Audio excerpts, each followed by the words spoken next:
All right, there's going to be some computer fan noise in the background, and we just all have to deal with it. Tried to make a video about Illumination Entertainment, and this is the third time I've had to render that video, and my poor laptop is having some trouble. So at this point, it's hard for me to see Criterion as anything other than an institution. I have to actively remind myself that it's just a privately owned movie distribution company. But they have proven their superior taste over the course of decades, and with the Criterion Channel, their very own streaming service, they are now trying to expand their reach more than ever before. My taste in movies, just in general, has been heavily influenced by Criterion, and I can even thank them for introducing me to some of my all-time favorite movies and filmmakers. But at the same time, their reach still feels quite limited, and I rarely see any discussion about Criterion itself. Instead, people tend to just talk about the movies, which makes a lot of sense. But that's exactly why I would like to discuss some of the good things and some of the bad things about the Criterion Collection. If making videos about niche boutique movie distribution companies isn't gonna net me 100 new subscribers, I mean, I don't know what will. Okay, let's go.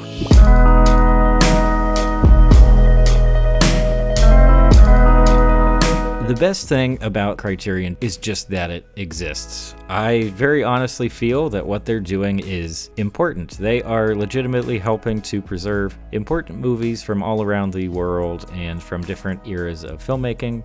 They really are, and I think that's wonderful. There are a good number of movies that probably would have just faded away had Criterion and its audience not shown interest in preserving them. The next good thing is their selection. Criterion knows how to pick them. That's the whole point. The collection as a whole is a survey of excellent filmmaking. They've also done a pretty good job of representing different nationalities, ethnic groups, gender identities, etc. In fact, I can't really think of any other distributor that promotes just such a wide range of filmmakers. And regardless of the filmmakers behind the movies, the Criterion Collection selection includes some of the best movies of the last 100 years, period. It's a crash course on art house film, complete with impressive supplementary materials where smart people talk about how the movies were made and why they matter. The Criterion Channel is Criterion's video streaming service, and for what it's worth, I think it's pretty good. The video quality is solid, the selection is decent at any given time, and you get to watch some of the bonus features too. But the Criterion Channel also made it onto the bad things list, so we'll come back to this one soon enough. Wow. I mean, you know, the updated cover art for almost every Criterion release is fantastic. Criterion is one of the only contemporary media brands that really takes advantage of just the huge number of talented illustrators and visual artists working today. In fact, Criterion has established such a reputation for bold cover art that folks online frequently do mock-ups of movies they hope will get added to the collection. These covers are streets ahead of even contemporary Hollywood posters. They're about 1 million times more interesting and creative, and I think people have taken notice. But the biggest good thing about Criterion, for me, is that it has given movie nerds a kind of loose sense of community. It's kind of like being a member of a secret club, emphasis on secret, thanks to that limited scope, which we'll be getting back to later. It's the same reason I used to go to an actual video store here in LA. Rather than going back for the movies themselves, it's nice to feel like everyone else there kind of gets it. That sense of community is generally pretty hard to find, and I haven't seen a lot of evidence that the art house movie fandom crowd is growing. So when you actually do see a Criterion Blu-ray on someone's shelf, you know right away that you'll be able to hold a conversation with them. There's immediately some common ground. Now, movie geekdom definitely has its fair share of snobs and gatekeepers, but whenever I talk to Criterion fans in person, or when I peruse the Criterion Reddit, everyone seems pretty nice. It's generally pretty welcoming as far as I've seen, and I think that's a huge plus for Criterion as a brand. This idea that it's not just a movie distributor that relies on physical media, but a community of cinephiles from all over the world. Okay, now for the bad stuff that really isn't all that bad, but I do think it's still important to mention.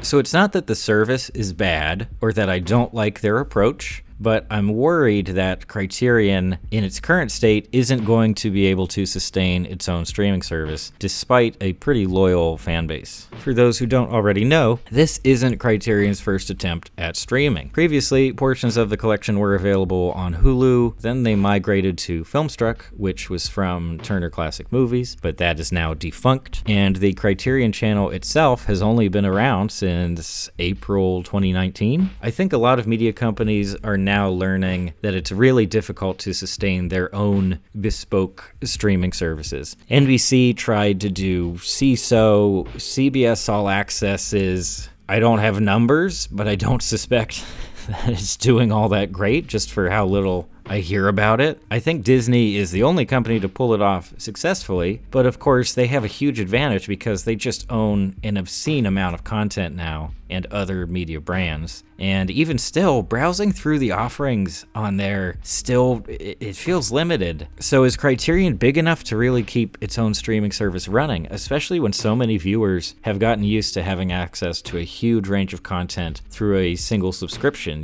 just by having something like Hulu or Netflix? So let's just say that I've got my fingers crossed. And as far as the offerings go for the Criterion channel, I feel like stuff gets pulled really quickly. Maybe it's just me. Some of these movies are really long, and if you don't finish it all at once, there's a risk that that movie might not be there the next month. And I get that all streaming services do this to some extent, but when I'm paying specifically to watch Criterion movies, it can be a bit difficult to put up with. Also, maybe I'm crazy, but it seems like the streaming branch of Criterion kind of contradicts the sale of physical copies. I mean, other streaming services don't have to worry about this quite as much. Disney, in particular, has put almost all their big properties on Disney+. But with Criterion, before their streaming deal, the only way to watch some of these movies was to buy a physical copy, which is a pretty good way to promote sales of those physical copies if it's the only way for someone to watch it. But now, if someone streams a movie, there's a pretty big chance that they won't feel the need to then also purchase a physical DVD or Blu-ray, at least in most cases. I'm sure this has something to do with how quickly they pull movies from the service sometimes, but it still feels like these two things just don't mesh. I still like having the Criterion channel, and it's a great option for people who are new to art house stuff and the collection as a whole, but it almost feels like just a taste to get you started, an attempt to get you wanting the physical copies, even though the physical copies have got to cost a lot to produce, right? So isn't digital preferred in terms of making money? I don't know. Maybe a smart business person can tell me why this is actually a great idea, but to me, it seems very fragile. Okay, so this is the big one. Again, it's not that I think Criterion's online presence and marketing is bad, but I do think it could be improved. So Criterion's marketing is limited, and that makes sense because it's a relatively small company, and depending on how much they're bringing in by selling niche art house films, they might not have a ton of money to throw at traditional advertising efforts like print ads or commercials. But those avenues aren't nearly as important as they used to be. I mean, take a look around. We're in the internet right now. This is exactly the place where smaller brands can thrive while spending not too much on marketing. I'm not saying that I enjoy social media marketing and sponsored content, but these are viable options for small companies, as well as grassroots options like healthy fan forums and product reviews. By the way, Criterion, if you want me to do like a full review of a specific release, just send it on over. My online reach it's good. So just pay me like $5 and I think we'll call it square. So could Criterion have a killer online presence? Yeah, I think so. And the ace up their sleeve is that community aspect that we talked about earlier. Making customers feel like they belong to a community is an extremely powerful marketing tool, especially right now, and it can create a long-lasting sense of loyalty. I think it's very safe to say that most people who go out of their way to watch art house movies also want to talk about those movies. Well, not everyone has buddies around who share their taste in movies, and I mean, heck, that's part of why I make these videos, so I don't always have to bother real-life friends with thoughts about movies that they haven't seen and probably don't care about. So I think Criterion could create something special by amplifying that idea. If you watch Criterion stuff, you have some common ground with everyone else who watches it. But at the same time, this community angle can get tricky because if that community from the outside feels too insular, then newcomers and potential customers are going to have a hard time approaching it. So I don't know enough about marketing to think up a whole campaign for free, but I'd really like to see some discussions about Criterion facilitated by Criterion. I know they already do those sit-down interviews with celebrities about their favorites, and the Criterion Closet series is a fun time, even if a bit low rent. But what I'm picturing is closer to the Hollywood Reporter roundtable interviews they do in front of the Oscars. Whether or not those interviews are actually casual, freewheeling discussions, which they're not, they still feel like they are, and that's such a great hook. They still have that flashy celebrity appeal, but if Criterion did something similar, it wouldn't even have to be celebrities or filmmakers. It could be, and that would be fun too, but it could also be just about anyone. Maybe invite some prominent critics to sit down and chat about movies. Lots of your fans want to feel like they're part of this sophisticated circle that values art and the craft of filmmaking, and these videos, which would be released for free, would let them feel that. And in the process, it would help the brand as a whole feel more inviting. Art house movies aren't snobby and dry. They make you feel and think and sometimes grow. And if you communicate that to the general public, you just might end up with a pretty fat customer base. What is that accent?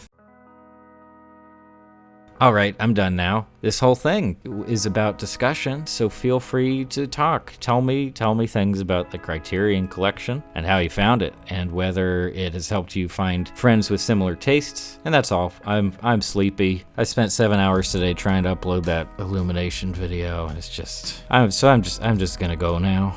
And yeah, don't forget to drink some more coffee. It's fun. It's a fun time.